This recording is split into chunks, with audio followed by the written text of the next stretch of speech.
Hello, Ryan here, aka Mac, and welcome. Let us take a look at the latest ship and vehicle updates.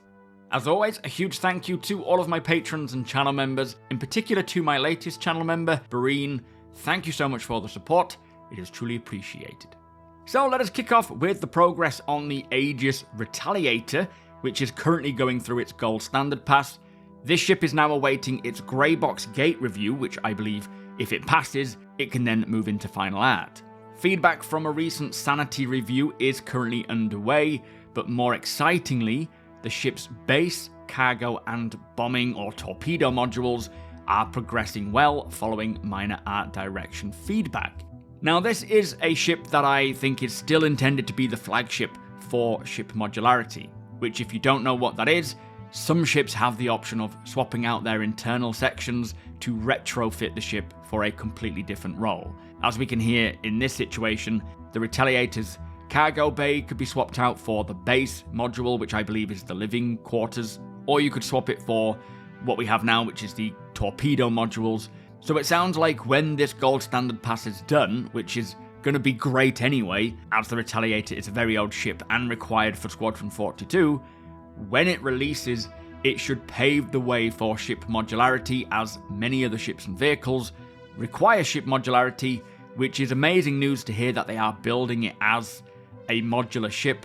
So yeah, hopefully once this Retaliator Gold Standard Pass comes out, it'll have ship modularity, and they can start applying that to every other ship that needs it. Now, the RSI Zeus is approaching the end of its grey box, with the team currently polishing geometry around the ship. A redesign of the cargo hold is nearing completion, as are changes to the inner frame of the ramp and ramp piston mechanism. Also, additional high-frequency detail was added to help increase the illusion of inner structures between the exterior hull and chassis, while manoeuvring thrusters on the nose were moved to allow for better integration into the surface. A redesign of the ship-to-ship docking ring door and frame was done to better fit the RSI aesthetic, while the mess hall was highly polished. And finally, the ship's habitation is currently being updated, while the central hallway bulkheads were widened to allow for better navigation and consistency. So quite a lot of work there on the Zeus. I think it is safe to say that the original outlined release date of this ship to be during CitizenCon this year is more likely coming a lot sooner, likely due to the parallel progress on the Polaris, which we will hear about in a second, as they are both sharing many of the same aesthetics. So really good to push the RSI styling with two ships, and I think the chances are we will see one, if not all of the Zeus, I'm assuming it'll be one variant of the Zeus, released quite quickly, with the rest maybe more towards CitizenCon this year. That is just an estimation, but they are certainly storming ahead with this ship. Now, talking of the Polaris, its exterior progressed to level of detail 0, while its interior is approaching its grey box review. Some interior sections were worked up to establish a visual target, while others were redesigned to accommodate gameplay and improve alignment with the art direction. Now, if I was to guess as to when the Polaris is likely to release in the PU, I honestly think it's going to be ready for around Invictus launch week in May. It's a ship that of course suits that event, being militarized, and hearing about how it's coming along, I think it is possible. That said, that is again just a guess.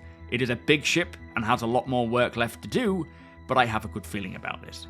And what's even cooler is that once this ship is released, it's the Galaxy that they will move on to working on next, which is a ship also with modules, and once the Retaliator Gold Standard is done, again potentially in time for Invictus, alongside the modules, then the Galaxy could actually release with its associated modules.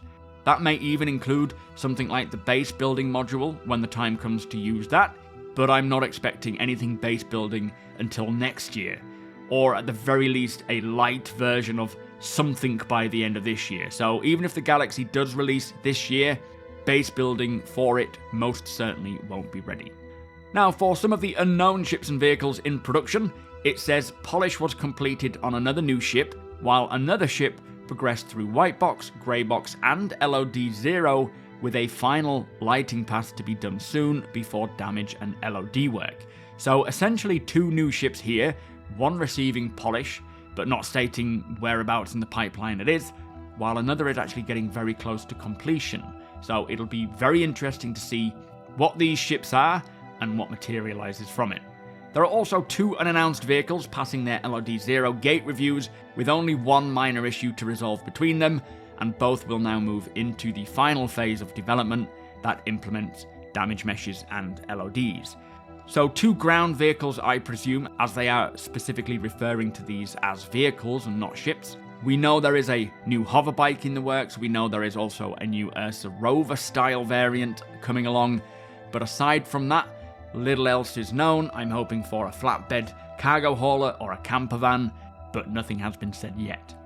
And finally, there are 2 upcoming variants progressing through the pipeline, with one continuing its LOD-0 pass, while the other is passing the LOD-0 gate review, and now moving on to the final art and LOD passes as well, while its UV2s and paints were completed and approved.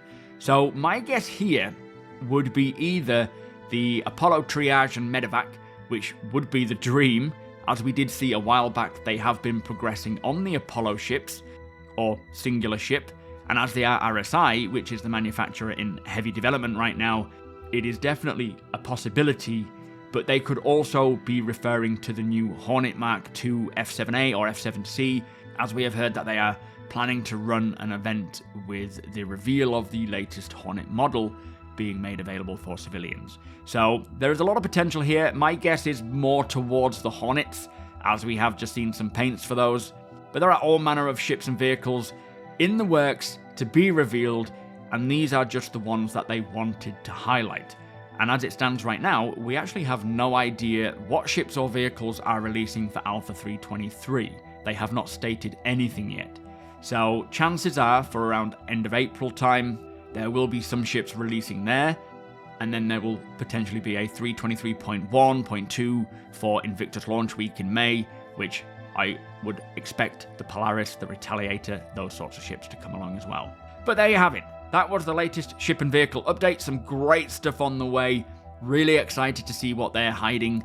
And if you do appreciate my videos, please do consider subscribing and helping the channel to grow. Also, come and hang out over at twitch.tv/SuperMacBrother. You are all more than welcome over there. If you are new or coming back to the game, it is the best place to ask your questions, as I can answer them live directly. And if I can't answer them, someone else in chat might know the answer as well. Hit the thumbs up if you don't mind, it does the channel a big favour, and tick that notification bell if you'd like to be notified when my videos go live. Again, a massive thank you to my patrons and channel members. Cannot do this without you guys, so thank you all so much for all the support. Thank you for watching, and I'll see you in the next one.